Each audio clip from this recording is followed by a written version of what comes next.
Hello everyone, मैं हूँ हीना और आप देख रहे हैं लीगल परसेप्शन। आज की वीडियो में हम समझेंगे प्रत्याभूति की संविदा यानी कॉन्ट्रैक्ट ऑफ गारंटी के बारे में। अपनी पिछली वीडियो में हमने डिस्कस किया था कॉन्ट्रैक्ट ऑफ इंडेमनिटी को यानी कि क्षतिपूर्ति की संविदा को। मैंने आपको बताया था पिछली वीडियो में कि जो हमारा इंडियन कॉन्ट्रैक्ट एक्ट है, जो भारतीय संविदा अधिनियम है, उसमें 5 तरह के स्पेशल कॉन्ट्रैक्ट दिए गए हैं। उन 5 तरह के स्पेशल कॉन्ट्रैक्ट में सबसे पहले आता है कॉन्ट्रैक्ट ऑफ इंडेमनिटी, उसके बाद आता है कॉन्ट्रैक्ट ऑफ गारंटी। तो पिछली वीडियो में हम इंडेमनिटी को डिस्कस कर चुके हैं, आज समझेंगे प्रत्याभूति की संविदा को। वीडियो के लास्ट तक बने रहिएगा, बहुत ही इंपॉर्टेंट कॉन्सेप्ट है। लेकिन आगे बढ़ने से पहले आपके लिए एक ज़रूरी इन्फॉर्मेशन। तो अगर आपको कॉन्ट्रैक्ट के नोट्स चाहिए तो आप स्क्रीन पर दिख रहे इस व्हाट्सएप नंबर पर मैसेज करके केवल 150 रुपीज़ में हिंदी लैंग्वेज में और सिंपल लैंग्वेज में कॉन्ट्रैक्ट के नोट्स ले सकते हैं। कॉन्ट्रैक्ट ऑफ गारंटी यानी कि प्रत्याभूति की संविदा। सबसे पहले ये समझते हैं कि इससे संबंधित प्रावधान भारतीय संविदा अधिनियम में कहाँ दिए गए हैं। तो भारतीय संविदा अधिनियम का जो सेक्शन 126 है, वहाँ से लेकर और 147 तक सारे प्रावधान जो हैं वो आपके कॉन्ट्रैक्ट ऑफ गारंटी यानी कि प्रत्याभूति की संविदा से संबंधित है। सबसे पहला जो सेक्शन है 126, इसमें इसकी डेफिनेशन दी गई है। लेकिन डेफिनेशन देने से पहले इसका मतलब क्या होता है। प्रत्याभूति यानी कि गारंटी, हिंदी में बोलते हैं गारंटी सिंपल वर्ड्स में, और इंग्लिश में हुआ कॉन्ट्रैक्ट ऑफ गारंटी। तो किसी भी व्यक्ति की चूक की दशा में कोई व्यक्ति चूक करे अपने काम में, तो उसके वचन का पालन करने की जो लाइबिलिटी होती है कि वो जो प्रॉमिस दिया है उसका पालन होगा, इस लाइबिलिटी को निभाने की, इस दायित्व को निभाने के कॉन्ट्रैक्ट को ही हम क्या कहते हैं, प्रत्याभूति की संविदा कहते हैं। फॉर एग्जाम्पल, मान लो ए एक दुकान पर जाता है बी के साथ। बी जो है वो उसका फ्रेंड है, और जिस दुकान पे वो जाता है, क्योंकि बी के पास कोई काम नहीं है, बी जो है अभी फ़िलहाल के लिए ऐसे ही मतलब बेकार है, अभी उसके पास कोई काम नहीं है, तो वो जिस दुकान पर जाता है सी के पास, वो भी उसका जानकार है। वो सी से कहता है कि आप बी को अपने यहाँ पर काम पर रख लो, और अगर इससे कोई भी चूक हुई या इसने कोई भी मतलब गलती की तो उसके लिए मैं जिम्मेदार हूँगा, ए ये कहता है। अब यहाँ पर ए ने जो सी से कहा कि अगर बी से कोई चूक हो गई तो उसके लिए मैं जिम्मेदार हूँगा, मैं रेस्पॉन्सिबल हूँगा, क्योंकि इसकी जिम्मेदारी मैं लेता हूँ। तो ये क्या हुआ, ए जो है वो हो गया यहाँ पे गारंटर, है ना। वो यहाँ पर गारंटर हो गया क्योंकि उसने जो गारंटी दी है वो बी की दी है, और किसको दी है, सी को दी है, कि अगर इससे कोई चूक हो गई तो उसके लिए मैं रिस्पॉन्सिबल हूँगा। तो इस पूरे कॉन्ट्रैक्ट को क्या कहा जाएगा, जो ए बी और सी के बीच में हुआ है, इसको कहा जाएगा कॉन्ट्रैक्ट ऑफ गारंटी यानी कि प्रत्याभूति की संविदा। एक व्यक्ति दूसरे व्यक्ति की गारंटी ले रहा है कि अगर इससे कोई चूक हुई तो इसकी जिम्मेदारी मैं लेता हूँ, और किससे ले रहा है, उस थर्ड पर्सन से, जिसके यहाँ पर वो उसे काम पर रखवा रहा है। तो सिंपली यहाँ पर समझ आया आपको इस एग्जाम्पल से। अब बात करते हैं इसकी डेफिनेशन की। क्या कहता है सेक्शन 126, ये कहता है कि जो प्रत्याभूति की संविदा होती है वो किसी पर व्यक्ति मतलब किसी बाहरी व्यक्ति के द्वारा चूक की दशा में उसके वचन का पालन यानी उसके प्रॉमिस को फॉलो करना है, या उसके दायित्व का निर्वहन करने की संविदा है। मतलब जो उसको लाइबिलिटी दी गई है कि वो इस काम को करे, और कोई व्यक्ति उसकी गारंटी ले रहा है कि ये जो है अपने प्रॉमिस का पालन करेगा, तो इसको कहा जाएगा क्या, प्रत्याभूति की संविदा। अब इसमें 3 पर्सन हो गए, 3 पार्टी हो गई। एक हो गया प्रतिभू यानी कि जो गारंटी दे रहा है, जो प्रत्याभूति दे रहा है।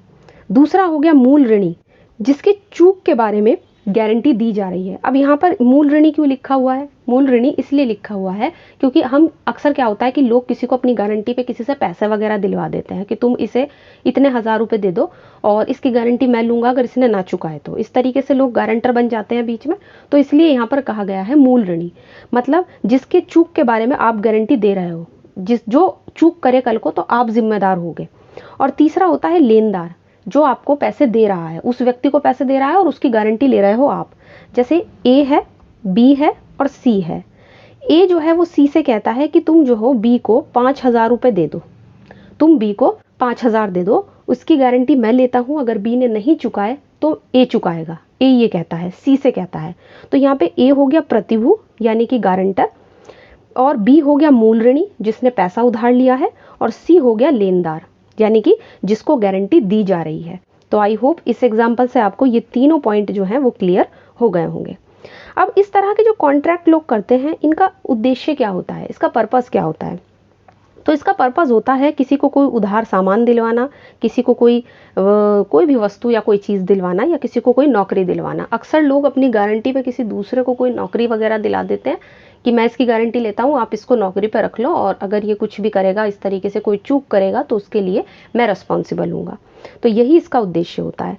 यहाँ पर एक केस लॉ है, ब्रिकमायर वर्सेस टर्नेल, बहुत ही पुराना केस है, 1704 का।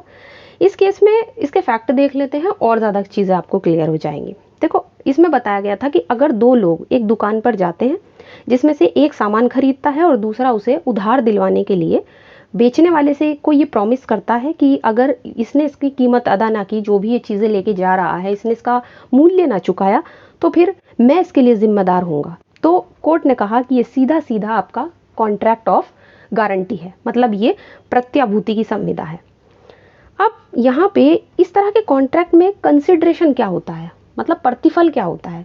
तो इस बारे में सेक्शन 127 ये कहता है, हमारा इंडियन कॉन्ट्रैक्ट एक्ट का, कि जो आपकी गारंटी का कॉन्ट्रैक्ट होता है उसमें किसी तरह का कंसिडरेशन नहीं होता, मतलब बदले में आपको कुछ नहीं मिल रहा, आपको रिटर्न में कुछ नहीं मिल रहा। सिर्फ इसमें ये ज़रूरी नहीं है कि जो गारंटर है उसको, जिस व्यक्ति ने कर्ज दिया है, उसके बीच में कोई प्रतिफल हो, कोई कंसिडरेशन हो। अब देखो, जो व्यक्ति गारंटी दे रहा है किसी दूसरे व्यक्ति की कि अगर इसने पैसा नहीं चुकाया तो मैं उसको दूंगा, मैं उसकी भुगतान करूंगा, या मैं जिम्मेदार होऊंगा, तो इस तरीके से कोई व्यक्ति कह रहा है, तो उसे बदले में क्या कंसिडरेशन मिला? कुछ नहीं मिला। तो वो यही कह रहे हैं कि इस तरह के कॉन्ट्रैक्ट के लिए किसी भी तरह के प्रतिफल का होना ज़रूरी नहीं है, ठीक है ना।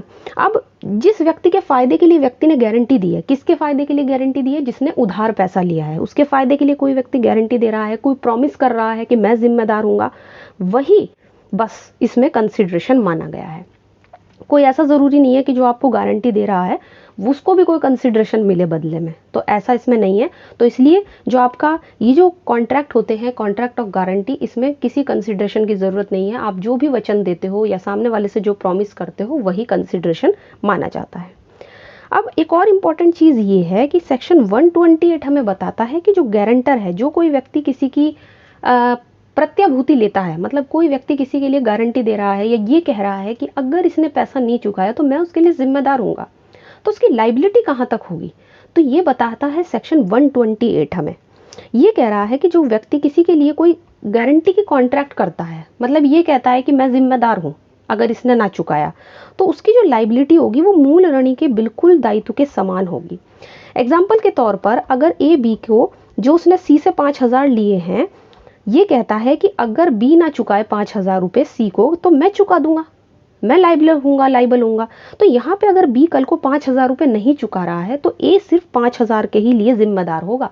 ऐसा नहीं है कि वो बी ने 5,000 लिया था, अब ए से आप 10,000 वसूल लोगे, तो ऐसा नहीं है। तो जितनी लाइबिलिटी यहाँ पर मूल ऋणी की थी, जिसने कर्ज लिया था, उतना ही लाइबिलिटी मानी जाएगी उस व्यक्ति की जिसने उसके लिए गारंटी ली है, या जिसने उसके लिए अपने आप को रिस्पॉन्सिबल बताया है कि मैं इसकी जिम्मेदारी ले रहा हूँ। तो समविस्तीर्ण का मतलब क्या हुआ? समविस्तीर्ण का मतलब यही हुआ कि बिल्कुल को एक्सटेंसिव होता है दोनों की लाइबिलिटी। जितना मूल ऋणी दायी होगा उतना ही दायी होगा आपका गारंटर, जो प्रतिभू है।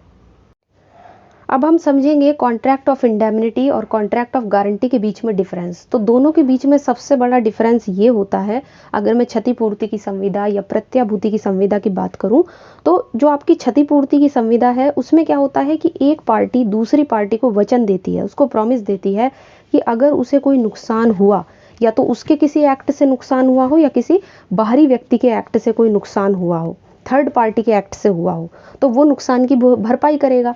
लेकिन कॉन्ट्रैक्ट ऑफ गारंटी में तो 3 व्यक्ति होते हैं। एक होता है जो प्रतिभूति दे रहा है, जिसको हम प्रतिभू बोलते हैं और इसको श्योरिटी भी कहते हैं। दूसरा होता है मूल ऋणी, जिसे हम प्रिंसिपल डेप्टर कहते हैं। और तीसरा होता है लेनदार, जिसे हम क्रेडिटर कहते हैं। तो ये 3 लोग होते हैं। इसमें एक व्यक्ति रिस्पॉन्सिबल अपने आप को बना रहा है उस दूसरे व्यक्ति के कार्य के प्रति, अगर उसने अपना काम अच्छे से नहीं किया या उसने कोई चूक की, तो इस तरीके से एक व्यक्ति रिस्पॉन्सिबिलिटी ले रहा है। तो पार्टीज का फर्क है। क्षतिपूर्ति की संविदा में 2 ही पार्टी होती हैं, क्षतिपूर्ति दाता और क्षतिपूर्तिधारी। है ना, या तो इंडेमनीफायर होगा या इंडेमनिटी होल्डर होगा, लेकिन यहाँ पर 3 व्यक्ति होते हैं। तो यहाँ पर हमने इसको समझा। और एक और इम्पॉर्टेंट बात, ये जो व्यक्ति किसी की गारंटी लेता है, जिसको हम श्योरिटी भी बोलते हैं, तो वो जो गारंटी ले रहा है वो मौखिक भी दी जा सकती है और लिखकर भी दी जा सकती है, किसी भी तरीके से दी जा सकती है। अब इतना कुछ समझने के बाद हम चलते हैं कंटिन्यूइंग गारंटी पर, यानी कि चलते प्रत्याभूति। अब अगर हम इसके आगे के सेक्शंस देखें कॉन्ट्रैक्ट ऑफ गारंटी के, तो इसमें हमें चलते प्रत्याभूति के बारे में भी प्रावधान दिए गए हैं। भारतीय संविदा अधिनियम की जो धारा 129 है, उसमें चलते प्रत्याभूति यानी कंटिन्यूइंग गारंटी की परिभाषा दी गई है। अभी तक हमने सिंपल गारंटी के बारे में पढ़ा है, जो कॉन्ट्रैक्ट ऑफ गारंटी है। अब हम समझेंगे कि कंटिन्यूइंग गारंटी क्या होता है। मतलब कि एक ऐसा प्रत्याभूति जो संव्यवहारों की किसी श्रृंखला तक विस्तृत होती है। अब इसका क्या मतलब हुआ? इसका मतलब ये हुआ कि चलते प्रत्याभूति एक ऐसी गारंटी होती है जो ट्रांजैक्शन ऑफ सीरीज की बात करता है। इसमें ट्रांजैक्शन तो होता है, लेकिन उनकी बहुत सारी सीरीज होती हैं। कैसे? देखो, ए जो है वो बी से कहता है कि सी अगले 6 महीने तक, कितने? अगले 6 महीने तक 5,000 रुपये का जब भी उससे कर्ज लेगा तो ए उसके लिए जिम्मेदार होगा। यानी कि अगले 6 महीने तक जो सी है वो 5,000 रुपये का जब भी बी से कर्ज लेगा तो उसके लिए ए अपने ऊपर लाइबिलिटी लेता है कि मैं जिम्मेदार हूँगा इसके लिए। तो यहाँ पर जो ए है उसने अगले 6 महीने तक एक सीरीज ऑफ ट्रांजैक्शन के लिए गारंटी दे दी है। 6 महीने का टाइम पीरियड दे दिया, मतलब सीरीज चलती रहेगी। और यहाँ पे लिमिट भी लगा दी कि 5,000 रुपये तक। जैसे ही सी बी से 5,000 रुपये लेता है, ए की लाइबिलिटी हो जाएगी। लेकिन अगर सी ने जितने 5,000 रुपये ए ने कहे थे उससे ज़्यादा का कर्ज ले लिया तो फिर ए उसके लिए जिम्मेदार नहीं होगा। ठीक, जितने का उसने बोला है इतने के लिए वो जिम्मेदार होगा। तो ये होती है कंटिन्यूइंग गारंटी। अब ये भी 2 टाइप के तरीके से समाप्त हो सकती है, मतलब 2 तरीके इसमें बताए गए हैं जिससे कि इसको ख़त्म किया जा सकता है। तो 2 तरीके से इंडियन कॉन्ट्रैक्ट एक्ट में ये बताया गया है। एक तो है आपका सेक्शन 130, जो ये कहता है कि प्रतिभू के द्वारा ऋणदाता को सूचना देकर। अब यहाँ पे सेक्शन 130 ये कहता है कि जो आपकी कंटिन्यूइंग गारंटी है, इसमें जो प्रतिभू है, मतलब जो व्यक्ति गारंटी दे रहा है, जो श्योरिटी है, उसके द्वारा ऋणदाता को सूचना देकर, यानी जो व्यक्ति जिसने कर्ज दिया है उसको सूचना देकर, यहाँ पर क्या होगा, भविष्य में जितने भी ट्रांजैक्शन होंगे उसके बारे में सूचना देकर किसी भी समय अपना उस चीज़ से, किससे, कंटिन्यूइंग गारंटी से फ्री हो सकता है, उसको छोड़ सकता है। ठीक। और यहाँ पर सेक्शन 131 ये कह रहा है कि अगर उस व्यक्ति की ही डेथ हो जाए जिसने श्योरिटी दी थी, यानी कि जो प्रतिभू था, तो 2 तरीके यहाँ पे बताए गए हैं कंटिन्यूइंग गारंटी के समाप्ति के, सेक्शन 130 और सेक्शन 131। तो ये हुआ आपका कंटिन्यूइंग गारंटी। अच्छा, अब सिंपल गारंटी और कंटिन्यूइंग गारंटी में क्या फ़र्क होता है? तो सबसे बड़ा फ़र्क यही है कि जो आपकी साधारण प्रत्याभूति होती है, जो सिंपल आपका गारंटी होती है, उसमें तो आप देख सकते हो कि जो प्रतिभू है, जो व्यक्ति श्योरिटी दे रहा है, जो गारंटर है, वो केवल एक अकेले ट्रांजैक्शन के लिए ही जिम्मेदार होता है। जैसे ए ने बी से कहा कि तुम सी को नौकरी पर रख लो, अगर इससे कुछ भी चूक हुई तो मैं लायबल हूँगा, तो ये हो गया केवल एक चीज़ के लिए। लेकिन अगर अभी जो हमने एग्जांपल देखा कि ए ने बी से कहा कि अगले 6 महीने तक सी अगर 5,000 रुपये का कर्ज लेगा तो उसके लिए मैं जिम्मेदार हूँगा, यहाँ पे लिमिट थी 5,000 रुपये की, लेकिन अगले 6 महीने तक की बात हो रही है, तो सीरीज ऑफ ट्रांजैक्शन की बात हो रही है, तो ये हो गई कंटिन्यूइंग गारंटी। तो दोनों में ये डिफरेंस है, वहाँ एक ट्रांजैक्शन की बात होती है, यहाँ पे सीरीज ऑफ ट्रांजैक्शन की बात होती है। अब हम समझते हैं इस केस लॉ को। Tamil Nadu industrial investment corporation limited बनाम सुदर्शन इंडस्ट्रीज 2009 का केस है और कंटिन्यूइंग गारंटी से ही रिलेटेड है। इस केस में कोर्ट ने कहा था कि आमतौर पर जब कोई व्यक्ति गारंटी दे देता है तो उसे देने के बाद आप वापस नहीं ले सकते, लेकिन कंटिन्यूइंग गारंटी में एक ऐसा प्रावधान किया गया है कि आप कैसे कर सकते हो उसको समाप्त। सेक्शन 130 में ऋणदाता को सूचना देकर उसको समाप्त किया जा सकता है। तो बेसिकली ये जो केस है आपका सेक्शन 130 से डील करता है। तो आई होप जो कंटिन्यूइंग गारंटी थी वो क्या होती है ये आपको अच्छे से क्लियर हो गई होगी। इसके अलावा कॉन्ट्रैक्ट ऑफ गारंटी किस तरीके का होता है, इसका पर्पस क्या होता है, क्यों व्यक्ति, कोई भी व्यक्ति जो है वो कंटिन्यूइंग गारंटी करते हैं और किस तरीके से गारंटी ऑफ कॉन्ट्रैक्ट जो है वो काम करता है। ठीक, तो यहाँ पर आपको ये सारी चीज़ें क्लियर हो गई होंगी। ठीक, तो आज की वीडियो में इतना ही। वीडियो अगर पसंद आया हो तो इसको लाइक कर दीजिए, ज़्यादा से ज़्यादा शेयर कीजिए, और अगर चैनल पे नए हैं तो इसको सब्सक्राइब कर लीजिए। इसके अलावा आप चाहें तो हमें टेलीग्राम पे ज्वाइन कर सकते हैं, जहां पर आपको ढेर सारे नोट्स और PDF मिल जाएंगे। तो आज की वीडियो में इतना ही, मिलते हैं नेक्स्ट वीडियो में।